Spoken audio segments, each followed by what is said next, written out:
Bonsoir à tous. Le pape François a célébré la messe avec près de 2 millions de fidèles ce matin à l'aéroport Ndolo au nord de Kinshasa, accueillis par des chants et des danses dans une atmosphère de grande joie. Il est d'abord venu en pèlerin de paix dans ce pays meurtri. Il a invité les fidèles à demander la grâce d'une amnistie du cœur et à être des consciences de paix dans le monde. Un message attendu par la foule pour garder l'espoir de surmonter les divisions et la guerre qui sévit dans l'est du pays.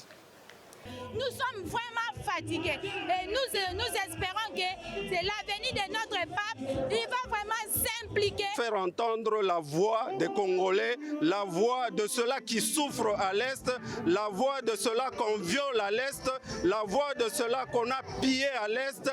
À l'est du pays, il y a nos frères et sœurs, nos mamans, nos papas qui souffrent. Alors nous avons vraiment espoir que le pape va mettre vraiment la paix dans ce pays. Il faut que chacun puisse se convertir d'abord. Parce que la paix ne viendra pas d'en haut. Non. La paix va venir par la conversion de chacun des Congolais. Si tout le monde se convertit, la paix peut advenir. Il suffit que chacun fasse une petite concession, se libère un peu d'une petite part de son égoïsme.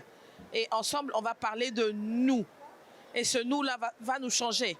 La communauté et le pardon, un enjeu à la fois interne et externe pour le Congo. Dans l'après-midi, c'est justement avec une délégation des victimes de violences que le pape avait rendez-vous à l'Annonciature. Chers frères et sœurs, enfants de l'Ituri, du nord et du sud Kivu, je suis proche de vous. Je vous étreins et je vous bénis tous. Je bénis chaque enfant, adulte, personne âgée, chaque personne blessée par la violence en RDC. En particulier, chaque femme et chaque mère. Commettre une violence sur une femme ou sur une mère, c'est l'affaire à Dieu lui-même. Le pape a invité à poser 2 non et 2 oui. Non à la violence, non à la résignation, mais oui à la réconciliation et oui à l'espérance. Et puis il a lancé un appel.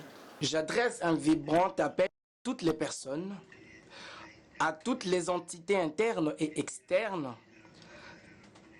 qui tirent le ficelle de la guerre en République démocratique du Congo.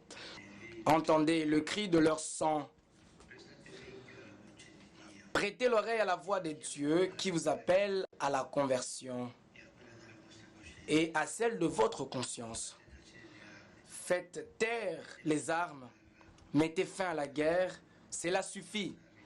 Demain matin, le pape François ira à la rencontre des jeunes ici à Kinshasa. Et puis l'après-midi, il s'adressera aux forces vives de l'Église et au clergé à la cathédrale. Ce sera bien sûr en direct sur KTO.